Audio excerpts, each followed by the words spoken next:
Welcome to Channel's Business Global with me, Juliana Olayinka, from our studios here in London. Coming up on today's show, the fate of the Wagner Group and its dubious operations in Africa is of course in doubt today, following the crash of a private plane owned by its gangster leader, Yevgeny Prigozhin. Africa analyst Tamzan Kajo will soon be joining me here in the studio with the latest. And this is the face of a cold-blooded baby killer. 33-year-old Lucy Letby, a former neonatal nurse with the NHS, murdered 7 babies and attempted to murder 6 others. Our business correspondent Simon Pusey will be joining me to examine the implications of this sickening crime on the already embattled medical institution. Then later, the Battle of Nigerian Alumni is back this bank holiday weekend as the Nigerian Schools Foundation UK gather to raise money for education institutions back home. The group will be joining me here with some insights on what is likely to take the internet by storm this time. But first, the former OPEC president Diezani Alassane Madueke has been charged with bribery offences in the UK following an investigation by the country's National Crime Agency. The 63-year-old, who once served as Nigeria's Minister for Petroleum Resources, is accused of accepting bribes in exchange for oil and gas contracts. The investigation alleges Alassane Madueke benefited from at least £100,000 in cash, chauffeur-driven cars, and the use of multiple properties within the British capital. She'll appear at Westminster Magistrates Court on October the 2nd. It has been reported that she denies the charges against her. The UK's Minister for the Armed Forces has met with the Honourable Minister of Defence, Alhaji Mohammed Abubakar, to deepen defence cooperation between both countries. James Heappey also met senior leaders in Abuja on Wednesday within the Nigerian Ministry of Defence, as well as the Chief of Defence Staff and Chief of Army Staff. During the visit, Heappey reiterated the UK's support for ECOWAS's ongoing diplomatic efforts to ensure a peaceful return to democracy in Niger. Vladimir Putin addressed a BRICS summit in South Africa virtually yesterday, barely 12 hours after a plane crash that presumably killed the head of the mercenary Wagner Group. His reported death could have huge consequences for warlords across Africa and for others battling for influence across the continent. Well, for more on this, I was earlier joined in the studio by Africa analyst Tamzan Kajo. Tamzan Kajo, another extraordinary twist in the geopolitical landscape. The shocking death of Yevgeny Prigozhin. Can you please talk to me about who the man was and how this is going to affect not just what's happening in Europe, but of course, the level of tension in Africa at the moment? Well, thank you for having me, Juliana. Well, quite an extraordinary time if you were looking at the events, his death, and of course, the implications in Russia, the implications on the war in Ukraine, the implications in Africa, in those areas where the forces that he used to lead are known or thought to be having a presence. But the man himself is one of those people who grew up in Russia. He had brushes with the law when he was younger. And when he left, he started working in the industry where whether it's restaurants or coffee shops. That's the kind of industry where he was. But ended up running restaurants. He ended up being a chef. He ended up being close to the leadership. Being one of the trusted people. Once you get that security clearance to be able to serve tea and serve meals to presidents, including President Putin himself. So he became very, very close to the leadership in Russia. And the military side came later on in his life, where he then began to lead these forces, because it would appear at that time that Russia wanted an element of private parties or armies that were run by people that were not necessarily within the chain of the military command. So he is not a stranger to the people in Russia. He's not a stranger to areas where there's conflict, where Russia would have had involvement like Syria or any other place. I know that, as one would do, because it's such a shocking set of circumstances, although some people say they're not shocked because he just got way too big for his boots, taking risks that no leader like him should have taken. But we can't romanticize this individual. He used to slaughter people and was known as being very vicious. In fact, a couple of weeks ago, wasn't there a coup attempt on the Kremlin against Putin? The mutiny or attempted mutiny. Well, it's so complicated.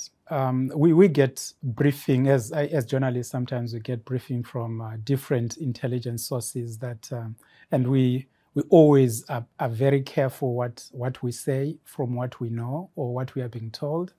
But the situation around the mutiny, the situation around his death is more complicated than it actually looks. So I think it will be easier for us to say there will be an investigation of some sort and there will be an official version of what actually happened.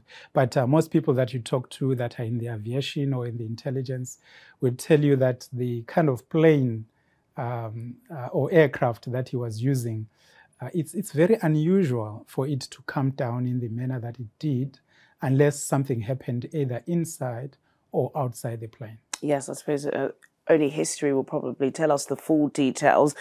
We were actually supposed to be talking about a very significant election that's happening in Zimbabwe. You've just come back from the region. I want to go down south a little bit because, of course, this extraordinary set of circumstances is happening during an extraordinary meeting of the BRICS. I do believe there are about 5 or 6 countries this week that have registered their intention to become full members. How is this going to be playing out on the continent at the moment, not just in the south, but of course in the west and what's happening in Niger? I think it goes back to the addresses that we are hearing from the leaders that are attending. And of course, the nature of the countries that are attending, countries like Zimbabwe, are in attendance. But one thing I think, given that we are actually on channels, one thing that is so obvious is, why is Nigeria not a member of the BRICS, given the population size of Nigeria is bigger than South Africa by a mile? The economy or the potential of the Nigerian economy is just huge. So there are a lot of people that say whether Nigeria applies or doesn't apply, there is a case for Nigeria to be a full member of the BRICS. Whatever version, it might remain being called the BRICS. Side with China and Russia? Do you think it would be a wise decision for Nigeria to side with China and Russia? There's a call for the economies in Africa to work together from the Africa Free Trade Agreement and everything else. And Nigeria is seen as a key component of that. Is it a wise decision for Nigeria to side with China and Russia? The BRICS goes beyond just the political issues, because China is trying to balance the hegemony, if you like, the new world order, where it is having many. It's like a hydra, rather than just talking about America or China.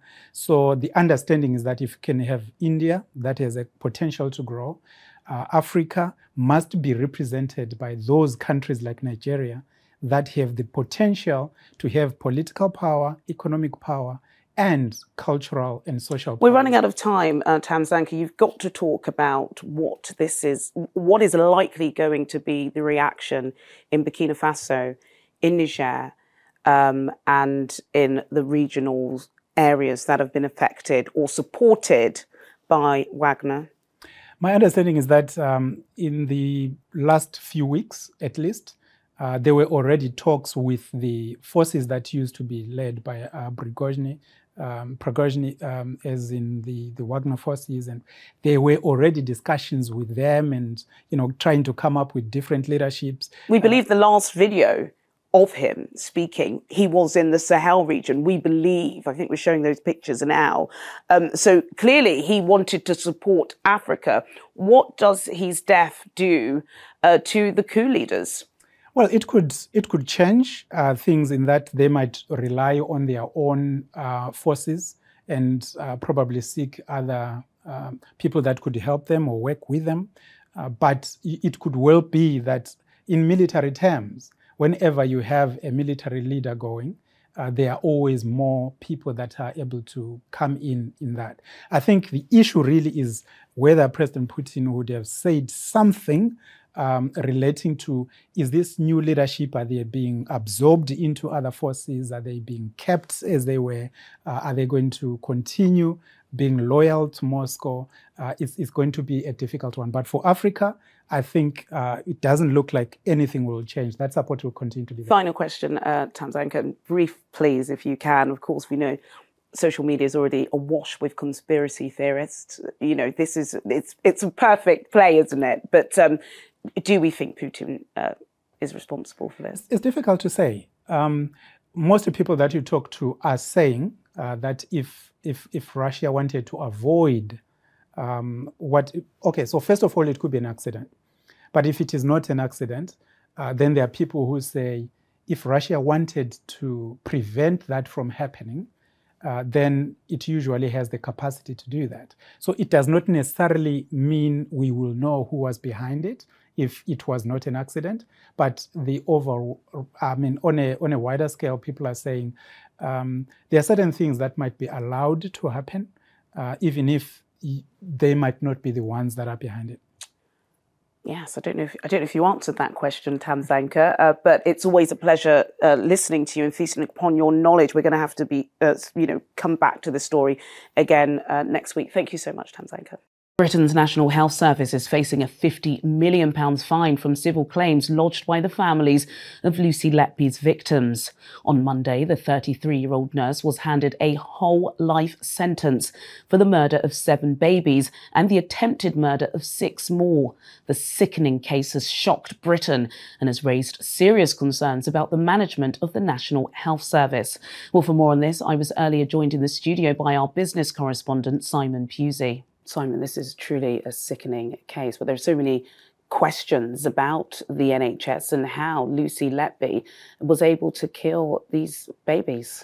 Yeah, the most prolific child killer in modern 21st century British history. And there were lots of warnings that seemed to have gone unanswered. And I think this is why quite a few questions are now being raised as to how she was able to continue for so long. And we may not even know quite how many. 7 babies at the moment, tried to murder many more. And there are questions as to whether she did actually murder more, and I'm sure they'll be looked into. So Alison Kelly is a former director at the hospital where Lucy Letby worked, and she is now being investigated over her fitness to practice based on the fact that quite a few consultants raised warnings, and not only were they dismissed those warnings, but they sometimes had to apologize to her for putting her in a position of questioning what she was doing. So I think that's why people are saying, well, is this endemic within the NHS if this is what's happening?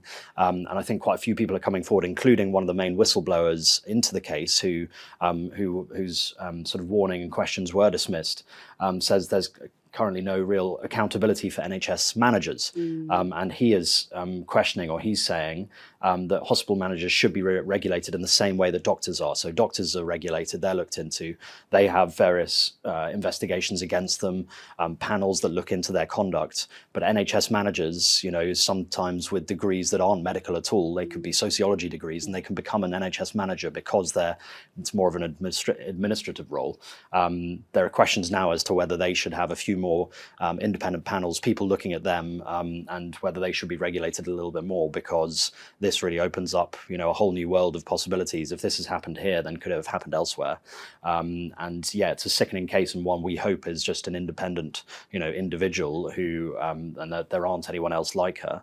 But I think at the moment, the worry is that in the NHS, under strain, of course, we've got junior doctors striking at the moment. We know that it's under pressure and it's probably understaffed and underfunded, but basic things like this cannot happen, of course, and it doesn't matter how much money is being put into it.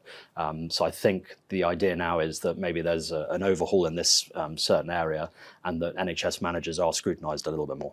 Thank you, Simon. Thank you. Coming up on Channel's Business Global, the Battle of Nigerian Alumni is back this bank holiday weekend as the Nigerian Schools Foundation UK gather to raise money for education institutions back home. The group will be joining me here in the studio with some insights on what is likely to take the internet by storm this time. And Emeka Wangele, the former president of the University of Oxford's Africa Society, joins me for some insights on their latest report examining diaspora leadership participation on the continent. All of this after the break. Do stay with us. Welcome back to Channel's Business Global with me, Juliana Olayinka, from our studios here in London. Does this clip look familiar? For those who may not know what these viral images are all about, this Olympic-worthy activity was just a small part of a large-scale Nigerian Schools Foundation gathering which took place last year. Now in its 11th year, the NSF is a collaboration of Nigerian alumni and organisations with Nigerian connections based in the UK. The overwhelming mission of the group is to support education institutions back home. Tokunbo Oderinde and Vicky Oshifeso, thank you so much for joining me in the Channel's Business Global studios. You're going to have a very busy and fun-fueled weekend. We've just been showing that viral clip from last year. Tokunbo, you're the head of sports and community engagement at the Nigerian Schools Foundation. Absolutely. I don't want you to give too much away, but what should we be looking out for this time around? Wow, you should be looking out for different and new activities. We've got added the power walk in as well. We got power walk. We've got the tumbling pots. We've got the ever so popular Catch the Train version 2 with a twist this year. So we have a lot of stuff going on. Popular football matches. We have rugby teaming up with us. We've got the Nigerian Stallions from the rugby team coming on board as well. So there's various activities. It is, and I've got to say, and it's not just, even though it is fun and it's engaging and it's a really great family day out, Vicky, it's not just about that. Talk to me about the Nigerian Schools Foundation. I know this is the 11th year that this activity is taking place, but it's so much more than going viral on social media, isn't it? Yes, basically, apart from the fun bit, we're actually an association of alumni schools whose vision and mission is to improve the quality of education in Nigeria through engagement via our alma maters and the alumni in the UK. We share best practice of how we can engage our schools in achieving good quality education. And that's NSF's main vision. And we engage with lots of people along the way to ensure that we achieve this purpose. Absolutely, it's huge. And there are so many community groups in the United Kingdom that I would say probably similar ethos to what you have. What makes yours more unique, would you say, Tokunbo? Well, what makes us more unique, it's all about our alumni schools back in Nigeria. Most of the alumni under the umbrella of Nigerian Schools Foundation is a secondary school based in Nigeria. And what we're trying to do is to sort of collaborate to ensure through different initiatives that NSF is actually offering. We have initiatives such as the education seminars that we do deliver. We have the youth engagement schemes that we deliver, different initiatives that actually forms a platform for our secondary school students back in Nigeria to have a platform internationally to be able to compete with different schemes that is going on. Because we know we have talented students in Nigeria. We just have to sort of showcase a platform for them to be able to showcase their work. And how has this been received back home? That's where millions of viewers will be watching right now. Are you finding that a lot of the information and the support that you're giving is trickling to those who need it? Yes, it's very positive. We've been working with Lagos State Ministry of Education with the government to ensure that we are able to engage with the different segments of schools. So we've got your normal schools, your mainstream schools rather, and you have the special education needs as well involved. Because that's going to be a big theme this year. Yeah, yes. Why did you decide on that? Well, education basically is meant to be inclusive. And in fact, we're having a seminar coming up in October, and it's all about Nigerians. No one is left, every child must have education and no one is left out. So it doesn't really matter. It has to be everybody. We're all inclusive. So we need to engage with the special education needs sector as well in order to achieve our vision and mission. Absolutely. It's just such a wonderful cause. And I've got to say, every year I come, I'm always like, goodness me, I should have brought my children. I certainly will be bringing them with me this weekend. Tokumbo, you are, as I was saying, the head of sports and community engagement. How fun is the sports side of it? Because we don't really get as fit as we should be. So I'm sure it's great to see people really competing and, Absolutely. Yeah. I mean, competing as well as having fun as well. And This year raising money. Absolutely, Yes. absolutely. That's the height of it. Yeah. This year we're going to be having a fun run, all right, which starts from 8 to 12. And then the second segment, we're going to be having the sports day, the main event, which will have different activities running at the same time. And plus, we're going to be having the entertainment segment, which is after the fun, you're going to party. Yes, Yeah. I know that the Nigerian Alumni Network, you guys do really like. Yeah, we certainly Like do. Vicky, we're running out of time. You mentioned a seminar in October. What other activities do the NSF have before the end of the year? Before the end of the year, well, that's about the only activity I think we've got, the education seminar that is coming up in October. Yes. But we have other activities later on. Coming in the new year, we have the quiz night, which is the Battle of the Alumni. We have the Queen's Essay Commonwealth Essay Writing Competition, which is another way of, encouraging literacy on the international level. Yes. So we also have... we actually celebrate ourselves at the end of the year. At the end of the year, celebration night. We have a celebration. So I think, it's going to be very, very busy. And I know you're going to have a really fun, amazing weekend. Tokumbo Oderinde, Head of Sports and Community Engagement, and Vicky Oshifeso, Chief Operating Officer at the Nigerian Schools Foundation. Thank you so much for your time and insights. Thank you very much. Thank you. The Oxford Africa Conference, which held earlier this year, explored frameworks for realising Africa's prosperity and addressing the continent's pressing challenges, with findings published in a new report. It's just been released. Emeka Wangele, the former president of the University of Oxford's Africa Society, joins me now for more. Emeka Wangele, it's a pleasure to have you on Channel's Business Global today. I was fortunate enough to be invited to the Oxford Africa Conference in May. Absolutely fascinating, as to be expected. I know a report has been compiled. Talk to me about some of the highlights from the report and the importance of the information that has been shared. Yeah, the report, just like you said, is basically a compendium of everything that was discussed at this conference. All along, all the conversations about Africa has always, stressed on what the problems have been. But then this report goes beyond the problems, to talking about how these problems have been solved in the past, and then talking about new approaches that can be taken to addressing these problems, the opportunities that are existing, and some of the limitations to, harnessing some of these opportunities. And then it wraps up by talking about the roles of good governance and, policy making in tying everything together to make Africa a prosperous continent. Absolutely. We know Africa, of course, is a prosperous continent, but it's quite interesting that at the moment, all of the geopolitical issues that are taking place across the world have Africa at the center of it. And I know that within the report, you talk a lot about diaspora participation. How do you feel about the fact that, yes, we know that if you're lucky and fortunate enough to study at Oxford, you could perhaps be one of the world leaders in Africa. But the conversations were still taking place outside of the continent, not on the continent.